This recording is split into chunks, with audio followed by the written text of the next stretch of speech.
A lot of people are looking for strategy. You are reading this book, you're going for this conference, but your mind, nothing is happening to your mind.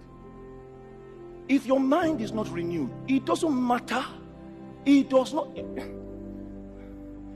People have gone to Cambridge, studied in Cambridge, studied in London, studied in America. They are still Ikwere men.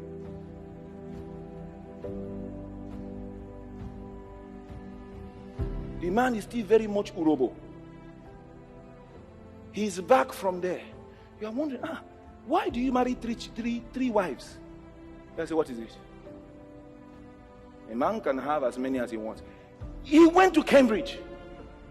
You thought that would have changed his mind. No.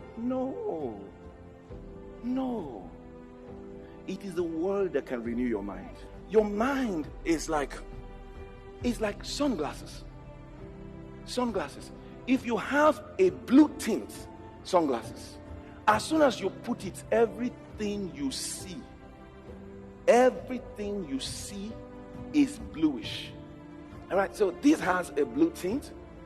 And now, you are all here and I can see you. But now, as I put it on now, all of you are not the same anymore. It doesn't matter where I look. I see you through that light. I see you through that light. That's what your mind is. Your mind is this. You wear it. It's called a mindset.